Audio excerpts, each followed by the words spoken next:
Yo, yo, yo. Hey guys, welcome back to another amazing edition of the Best Practices Show podcast. Our goal here is to bring you great information, great thoughts, so that you can create a better practice and a better life. And do no-shows make you crazy? They should. Today, one of the most amazing coaches of all time, Miranda Beeson, who's our director of education around here, shares one simple way to prevent no-shows. And it's not what you think. You have to listen to this. I promise you, it'll change your life. So hope you guys enjoy it. We'll see you soon.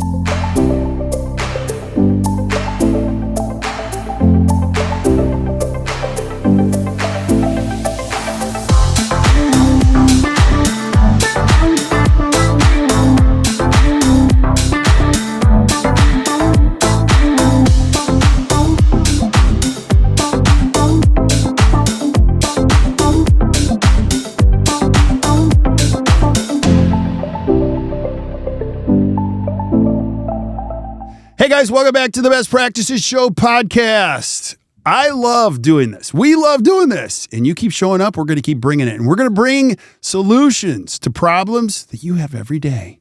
And you're like, what do we do? And one of them is no-shows. Do no-shows drive you crazy? They should, because it's not negative profit, it's no profit. And so today, I have one of the best coaches of all time. Her name is Miranda Beeson. She's also our director of education and she's going to give us one simple way to prevent no-shows. Miranda, thank you so much for being back. I always appreciate you. Thank you so much for having me back. I absolutely love being here. Yeah, so let's go right there. Why in the world are no-shows so important? Well, I think that there's very few things that bring anxiety to dentists and practice owners more than seeing holes in the schedule. You finish treatment, you go sit down in your office, you pull up the schedule, what do I have going on next? And you see the holes and you immediately panic. And I get that. A hole looks like you said, lost income, right? It looks like underutilized resources. I have all these people sitting here that I'm paying and I don't have anything for them to be doing. Although, just so you know, there's usually a lot of things to be doing, downtime tasks. But you see that hole and you think, okay, I'm losing dollars. They're just flying out the window with this hole in my schedule. I have this whole team that's just sitting here. And with that hole in the schedule, what is my hygienist going to be doing? I bet she's in there playing on her phone. A hole in the schedule is just also a missed opportunity for the patients that are begging to get in the door. A lot of our practices that come to us for coaching, a problem that they have is being too full. They're scheduling out into October, November for hygiene. So when you see holes in the schedule, you think, man, that stinks because I know I have Mrs. Jones who was really eager to get in. And if we had known that this cancellation or this opening or this change in the schedule was going to occur, we could have invited her to come in sooner. So when we see those last minute changes in the schedule, those last minute holes in the schedule, they do produce a lot of anxiety for dentists and practice owners. If you have a really great administrative team member, schedule owner on your team, it also produces a lot of anxiety for them as well. When I was working administratively, when I saw a hole in the schedule, I felt that weight. And I was just as stressed out and anxious as the doctor sitting in his office was. Yeah, it's crazy. And when you get older like me, time is more and more valuable because you don't have that much of it. And it's only the tip of the iceberg too, because these inconsistencies in your schedule, like a no-show, you come up with countermeasures like maybe we should work longer. Maybe we should pick up extra hours. Maybe I should work on a Friday. And I joke all the time when I speak at a seminar, like we're all taking 10 weeks of vacation, but we're taking them in 15-minute increments. That's a joke, but it's not a joke. So today, our goal is to limit those unplanned regular vacations that are in your schedule all day long. So now this burns a hole in your chest if you know what we're talking about. So how do we get started on this? Where do we even start, Miranda? Well, the first thing is I would say, let's talk about let's not freak out. But if we have a plan, it's easier to not freak out, right? So number one, we should be tracking data. We should be looking and knowing what is our actual capacity, what is our open time in our schedule, what are our cancellation rates and recapture rates around all of that. But right off the jump, number one, when I'm talking to coaching clients and they're like, we have these holes in the schedule, I'm freaking out. I don't know if they're doing what they're supposed to be doing up there. I just flat out say, did you hit production that day? Right. And it's like, you know what? I don't even know. Well, so first things first, if there's a hole or holes in your schedule, before you freak out, just look in the upper corner, wherever it is in your practice management software, and go, okay, did we hit our daily production? Because mind you, yes, you could be overproducing your daily goal if you had someone in that seat, but you're going to be a lot less anxious and freaked out if you know that even with that hole, you hit your daily production goal. Yeah. So just number one, take a peek. If you don't already have it, just tip. If you don't already have your computer software set up to show the daily production amount, I encourage every team to have every operatory and every computer set up to actually display the production amount for that day. A lot of people don't like to have it up, but I think it's really important to have that there so that you're always scheduling to that production goal. And it's really quick and easy to say, like, hole in the schedule, that fire starts burning in your chest. Wait a minute. If I just look up there, oh, we're at 12,000 today. Our goal is 11,000. Okay. So I have a hole in the schedule. I say now you have a gift. You have a gift of maybe an hour of your time or 90 minutes of your time that you can then go use administratively. There is not a team that I work with that the doctors or leaders don't wish they had more time to work on the practice or treatment plan or review cases, do some check-ins. So you can use that time as a gift to really work on the practice when you have this unexpected vacation hour. I love how you phrased that earlier. That's so funny. Take it to your advantage and use that time if you've already hit production. Yeah. Now, so can I ask you about this? So we're big fans of PPD, which is production per day. But some of you that are listening are going to go granular on this, and you're thinking about hourly production. And would you agree, Miranda, like this is why if you work an 8-hour day, you should never account for all 8 hours of production. You're going to have probably production. If you're going to look at PPD for the day, consider yourself busy 6 of the 8 hours. I mean, would you agree? Some people say 5, some people say 6. You just can't produce all 8 hours, right? Right. And if you do, you're going to feel burnout. Right. So that's where planning your schedule for your production and your daily goals really works in your favor. So creating that ideal day. And really, we talk a lot about having the bulk of your production prior to, 2:00. If you can get the bulk of it in before lunch or maybe 2:00, and then you don't have to worry about it as much the rest of the day, but planning your day with an ideal day or block schedule and accounting for that production when and where you want it to be, because you're also going to you have to do deliveries. Right. You have to do post-op checks. You have to do occlusal guard adjustments, and there's no production on those visits. So if you're counting it by the hour or even by the visit, you're going to be a little bit skewed. If you look at what you're looking for annually, breaking that down into monthly, breaking that down into daily, and then we can focus on a daily office production goal, then it's really easy for the whole team to rally around where we're at. And you can talk about it at huddle. Every day at huddle, where are we at right now? We're at 10,000. Our goal is 11,000. Okay. Like, what opportunities do we have in our schedule today to make up for that $1,000 that we're off? Yeah. And the whole point is like, I love what you're saying. Is you just don't have your whole day crammed. This is a little bit of personal preference and knowing yourself. But my least favorite thing is to run from one thing to the next thing to the next thing.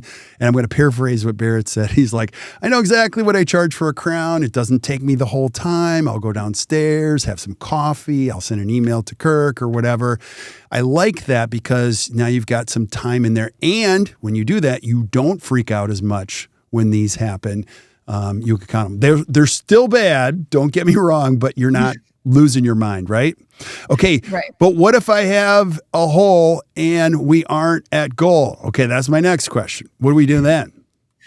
Well, this is a big factor in terms of trusting our team that they're doing everything that they can be doing to recover that time, that lost time.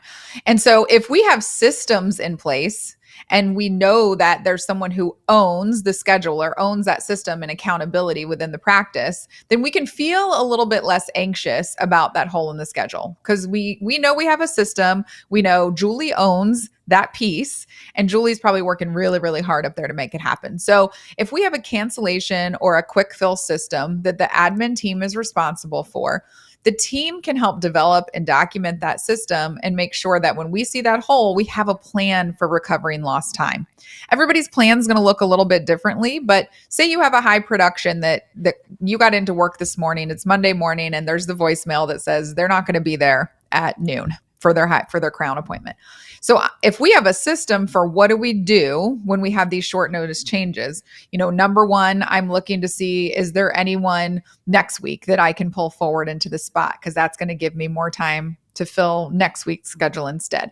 Or do we first start with our priority list? Patients that we know have already said they'd like to come in sooner, and we've had them marked as ASAP in our practice management software.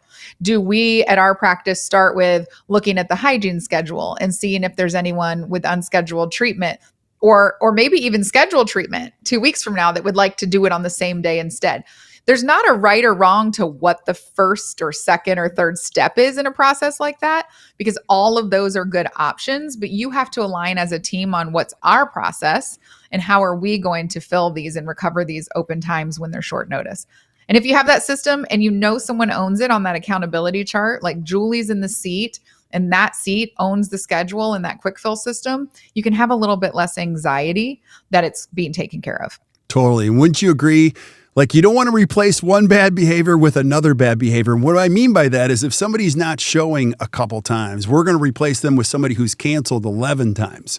No. So this is a big thing, is like your quick fill list is not a list of people that have canceled 11 times that owe you a ton of money. You do have to use some thinking that this is going to be a relatively high percentage shot if I put them in the schedule, right? Yes, absolutely. And if for some reason this isn't working, we need to make sure that we look at the system and not Julie. We don't go say, right, Julie, what are you doing up here? We say, Julie, do we have a breach in our quick fill system? Like, I know you have a plan for cancellations. I know we've all aligned around it. Can we pull that out and take a look and see like what's going on? And Julie might tell you, I've done every step. Check, check, check. She has her checklist. I didn't have any takers today. That happens sometimes. But it might be that there is something that's missing within that system that we need to think through a little bit differently. But I agree completely. Don't just throw anyone in there. And if you have a hole that's production, really ideally you're going to shoot for production first. Right. If we lose a crown in the schedule, we really want to make sure that our first bet is trying to get more high dollar or high production in that spot, not that emergency or that post-op check that we know could really easily come in. So we want to shoot for that first. And then worst case scenario, okay, fine, let's go ahead and get 2 deliveries into that 90 minutes instead. And then we can use those delivery times that they would have been in the future and maybe put some production in there instead. You got to look at replacing like for like, right, at your first opportunity. Yeah. And so I'm going to throw this into the conversation too. And all our hearts go out to admin team members who are working as hard as ever to do this. And we're going to talk about data here because you do need to track some data points. And here is why. Because if you don't have any data points, chances are that people are violating you at a very high level. And you have 3 amazing team members at the front, and they're just filling the schedule, putting out fire after fire, and it's 75 to 80% of their day. And what a horrible waste of their day. And you're like, come on, you got to do better. And you're like, this is all I do is like manage the holes in the schedule. So how do we get out of this hole of filling holes, and what data points do we need to start tracking? That deep hole of filling holes. Well, it is really important to know your data. It's important to know your broken appointment rates. And I would say short notice cancellation no-shows, really. Most of us aren't tracking people who are breaking appointments outside of what you discern 24 hours. Some people say 48 business hours. They consider it a cancellation or a late cancellation. Beyond that, that's more recoverable. So we don't tend to track that quite as much. But those short notice changes in the schedule, certainly no-shows, having a system for tracking those late broken appointments. Now, if you're using something like Dental Intel or an analytics software, you typically do have to break or cancel the appointment in a specific way relative to your practice management software in order for that analytics system to really track that effectively for you. If you don't have that as an option, you can do it manually. You'd have to have some type of spreadsheet or tally tracker.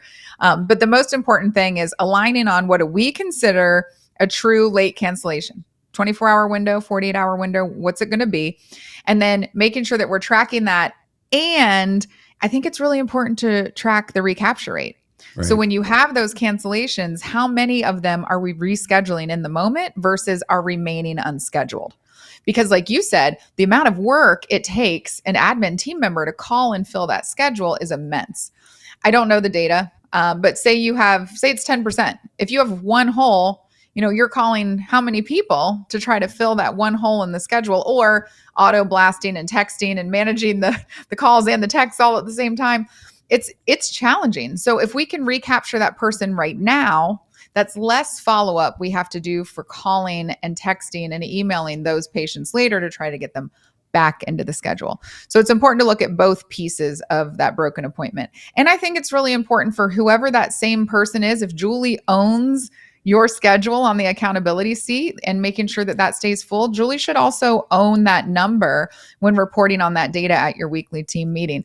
And then that way, if there's a countermeasure or an explanation or a week that goes wonky, Julie's going to know why that data is wonky that week, and she's going to be able to help the team to understand what's going on there. Yeah, I totally agree. And I'm going to go back to the broken appointment thing. I'm shocked by the number of people that don't break appointments. And yes, it is a little bit of extra work, but you need that data that comes from those appointments. And I'll say this to the admin, if you start doing it, you're going to find that most of them are friends with the doctor. So that you can start showing the data to the doctor that all of your friends and family rates that you give away, not only are we giving away so much money, but they're terrible at keeping their appointments. And they're disrespectful. And I'm joking with you, but I'm not joking. The breaking the appointment is important because now we are starting to move away from anecdotal to what's really going on in this process. So that's such a good point. You're right that in working with teams, and when I was working in private practice in administration, it's like, 4 extra clicks. It is more moves of the mouse sometimes to break it appropriately. A lot of times we want to just drag it to the pin board and then drag it back into the new spot. But that's not allowing us to see. And really, as an admin team member, it's in your best interest to have that data, because it helps support when you're saying, like, we are so busy, we need more help. We're so busy, we can't keep up here. Because how much of your day is spent recovering that time? You don't have any data, metrics, or proof around what's actually happening up there to be able to support. It's just this feeling of, I'm swamped. And data and metrics, those numbers, allow for us to not have to rely on our feelings. Same thing with the doctor. If the doctor's coming to you and saying, I feel like we have so many holes in our schedule. Well, if we're tracking capacity and we're tracking our cancellation and recapture rates, we can say, you're right, we were at 90% instead of 96% last week. So we did have more holes than we like. But look at this. We had this many cancellations and we recaptured this many. It could have been so much worse. Right. But what can we do to bridge that gap between 90 and 96? I hear what you're saying, doctor. Now that we have all this data, let's see where we need to bridge the gap. Let's look at our systems and see where that error is. And then it's less about all of the people involved and all of our feelings around it. And it's just the facts that we're working with. Yeah, I love it. I love it. So let's go ahead and reveal the one simple way we can reduce no-shows or prevent no-shows. What do you think? Okay, well, most people are going to say, well, we have a cancellation fee. We charge $100 to every patient who breaks an appointment. But, they'll ask us, should we have a cancellation fee? Well, what we often say, and Kirk, I know you feel the same way, is have a cancellation fee, but don't use it. Agreed. So the cancellation fee is not the one way to keep you from having holes in the schedule. We're going to talk about what is, but just real quick, I want to touch on that cancellation fee piece. So the number one thing around the cancellation is, I always say, you have to be willing to lose that person as a patient if you're going to charge a cancellation fee. It's not collectible, right? It's if they don't pay that balance, it's not like you're ever going to get it. More than likely, you're going to get a bad review on Google or some word of mouth around town, because people feel like whatever their reason for canceling is much more important than the reason that you wanted them to be there. And so if you're charging them for missing the appointment for this thing that is very important to them, then they're going to look at you as the bad guy. You're the one to blame. So I do like the idea of having one and being able to say, within our policy, we do, if we can't recover this time, we do have a cancellation fee. You know what? Let me chat with Dr. Kirk for just a minute. Let me see if he feels like, he wants me to move forward with that today. place them on a brief hold. Great news. Dr. Kirk says you've been such a loyal patient all these years. We're not going to do that today, but just know that if within 48 hours this does happen again, we may need to charge that cancellation fee. But so we're fans of have it, use it for repeat offenders. If somebody's canceled multiple times, sure. But it has to be someone that's a C patient, someone that you're willing to lose as a patient in the end. Do you agree? No, I don't agree. I think you're absolutely brilliant, but this is one of those things I would absolutely disagree with you. And here's why. People that are crazy don't know that they're crazy. They just like if I've canceled 11 times and my dog has died 4 times and I've had a flat tire 7 times, do you know what I mean? And now you're going to charge me like, because we've all agreed this is not a good patient. Go ahead. Go ahead and charge me that $100 because I'm going to light you up on Google saying that my dog. Then just never use it. died. Yeah, I would never use it because there's no, you just free that person up. Like you're just inviting. I'll send you the $100 and then I'll print out what I wrote on Google that I took the time. People with good reviews or bad reviews take time to write those. So I would say the $100 invites that very not healthy person for your practice to schedule some time to write this out and really present a case for why no one should ever go here again.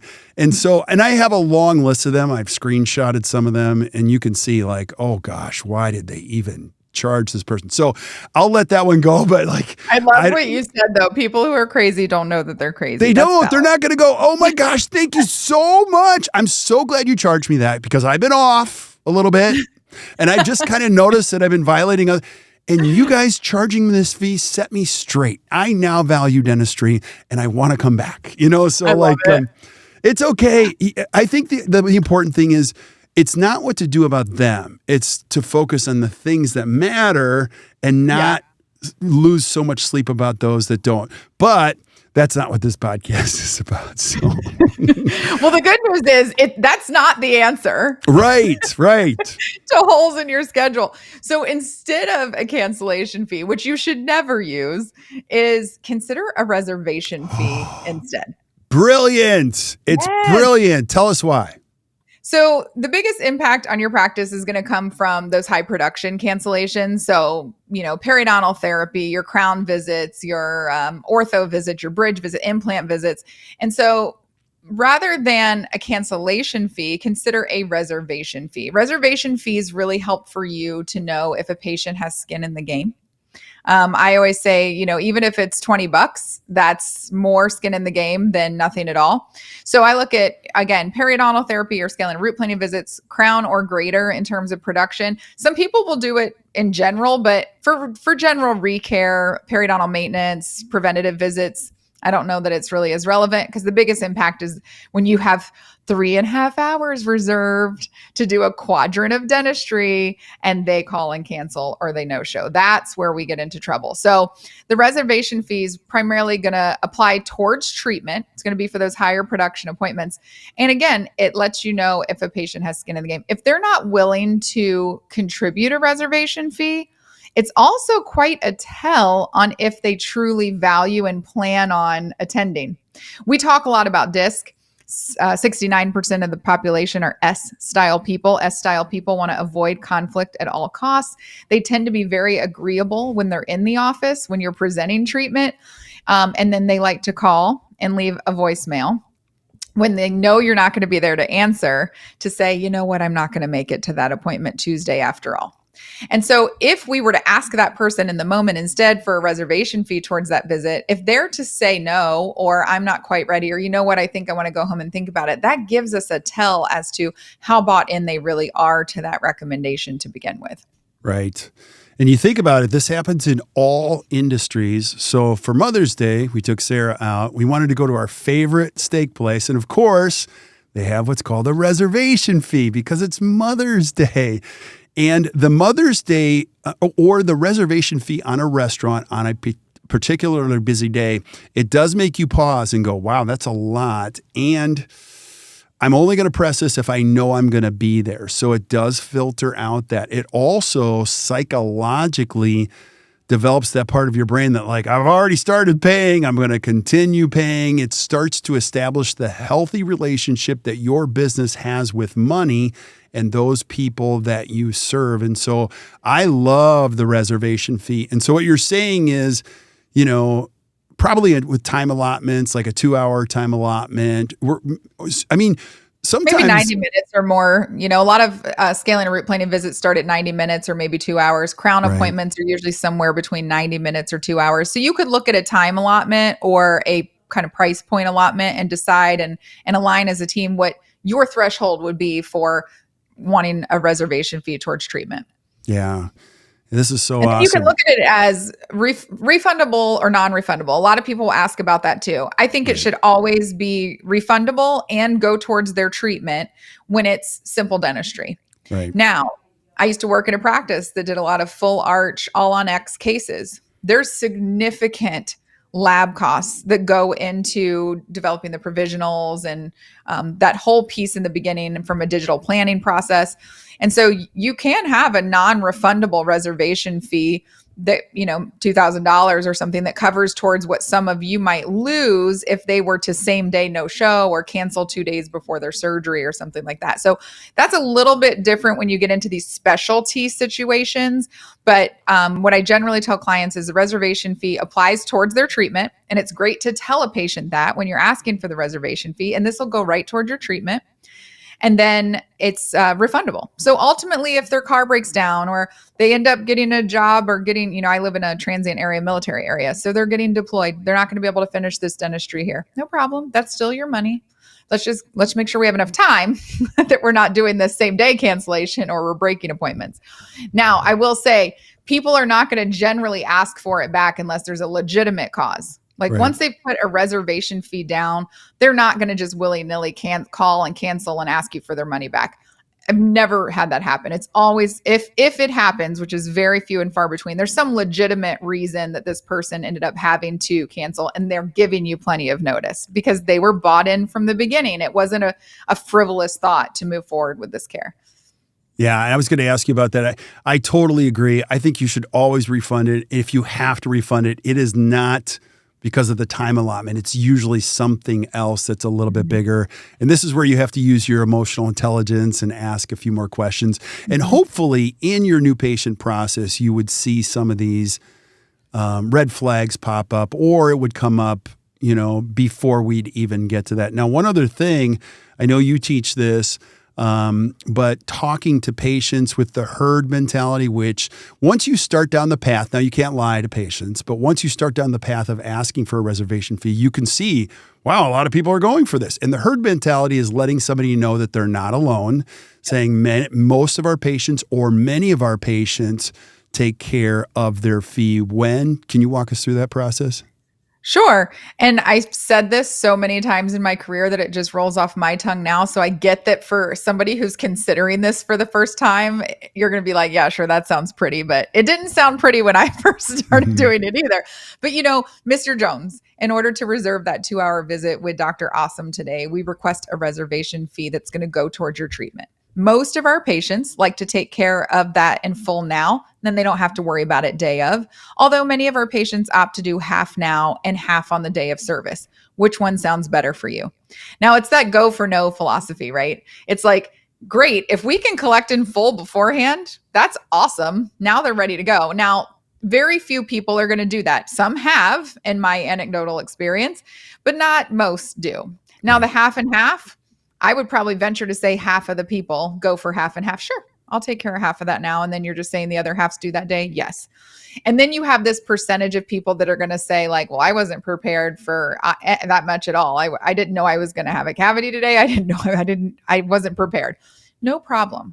What are you comfortable putting towards that appointment for your reservation today? And if they tell me, most people are going to say $50 or $100. That's what most people say. If they told me 25, great. Right. That's still skin in the game. What you hear, or if you don't hear a number at the end of that, I just don't think I'm comfortable putting anything towards it yet. I think I'm going to hold off. There's a value problem there. That's not a price problem anymore. I always say without value, there's only price. So that's where I say it's a good tell if they're not even willing to give you $15 or $20 to reserve the time. Are they really bought in? Were they maybe going to be that person that was going to no show or short notice cancel to begin with? So again, most of our patients take care of it in full now so that they don't have to worry about it day of. Although many of our patients do half now, half at the time of service. Which do you prefer? And it's delivered in a very just matter of fact, this is what we do here way. And this is what everyone does, right? Like you said, social proofing, herd mentality. And then you follow that up if they can't or don't with, well, what are you comfortable putting towards that visit today? I'm sure we can work with you. I'm sure Dr. Awesome would want for me to make this work for you. Yeah. And if they say $50, $100, $25, wonderful. We're going to go ahead and do that today. And then that means the remainder when you come in next time is, and then you give them the total minus whatever that reservation fee is that they provided for you that day. Yeah. It's as simple as that. Make it sound simple. Brilliant. If you guys are listening to this podcast, Miranda just dropped some gold. Like, this is gold stuff. And if you're a dentist listening to this podcast while you're driving in, share this with your team members and say, let's talk about this. Can we talk about this? Because it's very hard for you to teach some of these things. And you can also remember the evolution that you probably went through, which years ago you had a team member say, do you want to pay it a little bit? Do you want to pay? Do you not want to pay? And now you're asking them for two options. You want to pay in full or do you want to pay in half before we even get you in the schedule? And I'll say this, and I think you would agree with this, Miranda. We don't need the money. We need the predictability. Yes. That's what you're doing. And your confidence creates predictability. Your verbal skills, like what Miranda's just shared with you, creates confidence and value for that time and that dentistry, right? Exactly. That's so well said. It's not about getting the money in the bank right now, because like we said, technically that money is going to count as a credit or a liability against the practice until we produce it. That's not what it's about. It's about, like you said, the predictability, the confidence that this person's going to show up. Like, you know how it feels? Anyone who's listening right now knows, if you're in a dental practice, you know how it feels to have that 3-hour appointment on your schedule and to be like, oh, please let them show up. Oh, please let them show up. Oh, please let them show up. Have they filled out their forms? Oh, please let them show up. When you pop in the ledger and you go, oh, they already paid for half of it. They're going to show up. Like, there's just this confidence in that where it reduces that anxiety that we're going to end up with a giant, hole in our schedule.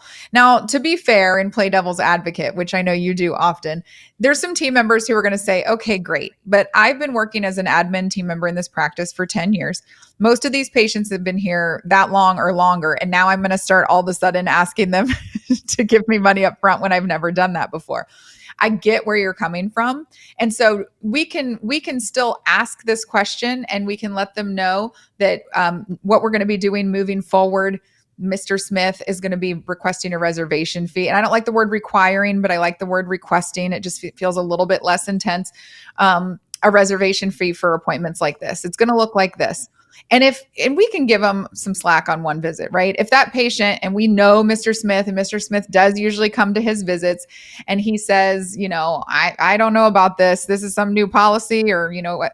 No problem. You've been such a great patient for so long, Mr. Smith. We're not going to worry about it this time. Just know in the future, if we're going to be reserving this 90 minutes or more, or whatever it may be, that we'll be doing this reservation fee. But we'll make sure we work with you and we make sure it's something that works for your budget as well. Like, you can make it, very friendly and warm. It doesn't have to be, Ariel, another coach here, and I always say a little sweet and spicy, right? You have to be direct and polite when you're having conversations, but it is different when it's a new patient. It's a little easier than when it's someone that you've been working with for a really long time.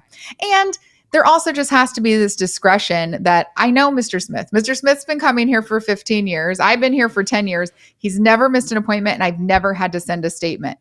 Okay, maybe Mr. Smith doesn't get a reservation fee request. Right. Maybe. There's these little exceptions to the rule. But as a general rule, this can be a great way to avoid having those holes in your schedule that cause that burning anxiety in your chest. And are we going to be able to make payroll this month because we've had 3 of these 3-hour appointments cancel? Like, let's get a reservation fee going and switch our mindset from that punishment of the cancellation fee to working with our patients on a reservation fee to build confidence and predictability in the schedule instead. I love it. And the thing that I'll share with you, if you're listening to this and it's creating some anxiety for you, your patients are experiencing this everywhere. I just booked hotel rooms for graduation. I had to pay for all of it. It's a year from now. You know what I mean? VRBOs, same thing. Flights, hotels, almost everything that creates a lot of value. Cruise ships, like anything. They're always asking for a substantial commitment prior to putting you into their schedules. And so part of that journey, I get it if all your patients haven't done that. Well, today's the day to change that story and start a new journey so that you don't become the bottom of the totem pole on value for them when it comes to paying. So again, it's not about the money. It's about predictability. It's about confidence. And through this process, you will create more of a patient base that values your time, and you'll feel like, how did this happen? Well, it started with a podcast that I listened to with Miranda. So that's how it all starts. So awesome stuff. I love it. I love it. Well, give us some final takeaways on this. Well, you just brought up one word that I think we should bring into the final takeaway, which is value. And really, cancellations, holes in our schedule in general, start with having value ourselves in what we do. It starts with us believing that there's value behind the treatment that we're performing, the services that we're rendering, the experience that we're providing for our patients. So we have to value what we do in order for our patients to value what we do. And then we have to be able to transmit or transfer that value through our communication with our patients. So we say that cancellations start in the chair. They start in the back. A lot of people, cancellations, holes in the schedule, it's the admin team's fault. You know what? It takes the whole team. And so the best way to mitigate holes in your schedule is, to prevent them in the first place. Let's build some value when we're making those appointments to make sure that the patient is going to be more likely to sustain and consider that confirmed from the time that it's scheduled. So when a hygienist, for example, is reappointing a patient for their next hygiene visit, it's not well, let's pencil you in, let us know when it gets a little closer if that's not going to work for you. We'll give it a go. Do you think I should come in 6 months? Yeah, 6 months, 7, whatever you want to do. No, there's this very important next visit for you in 3 months from now, because we were looking at these very important things in your mouth that look like they might be causing risk to your goals for your health. And so if we see you 3 months from now, let's find a time that you're confident that you'll be able to be here for that visit with us. And you're going to be with me. I reserved your appointment with me. So I'll be looking forward to seeing you.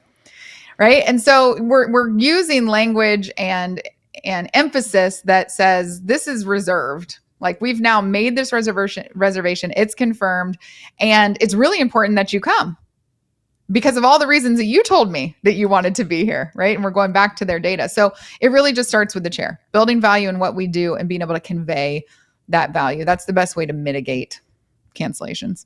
Yeah, I love it. I wouldn't cancel. I'd feel bad canceling on you because I know you're going to put me in my place. So make sure Yeah, that might be a personality problem. I'm a wuss. So, but we have a resource called the 10 Best Practices for Reducing Cancellations, and we'll make sure we link that here. And that's some of the stuff we talk about in that resource is how do we build value? How do we communicate that? How do we, we want to make sure we consider an appointment confirmed when we schedule it. We're not calling to confirm appointments. We're just reminding patients that their appointment's coming up. When we're calling to verify, I've been in offices where I hear patients say, Mrs. Jones, I'm just calling to confirm that you're going to be able to make it to your appointment on Tuesday at 8:00. Like, that implies that we could give them the option of not making it to their appointment on Tuesday at 8:00. So if we're just reminding them of their visit versus calling to verify or confirm, again, it's a different mindset. So that's part of that resource as well that helps teams to make sure that they have a system for helping to reduce cancellations in the first place. And another really great resource that we can link is just how to differentiate your practice. We talked earlier about those patients that canceled 10 or 11 times that we should never charge a cancellation fee to, even them. And we talk about knowing who your core customers are in our differentiation tool. And when you know who your core customers are and your schedule is full of your core customers and they value what you do and they pay their bills and they don't mind a reservation fee and they're going to create predictability for you, that is awesome. Yeah. And so we do have both of those resources that anyone who's listening will be able to look at, utilize, work into their practice. And then you always like to share too, Gina's contact information, our therapist, Gina. Gina, we have a full-time therapist just because she's such a great listener. And a lot of people call her, just go, I don't know what to do. So if you're listening to this podcast, you're like, this is a lot. I don't know what to do. I don't even know where to start. Hey, we're practice coaches, and you can speak to Gina. She's our full-time therapist around here.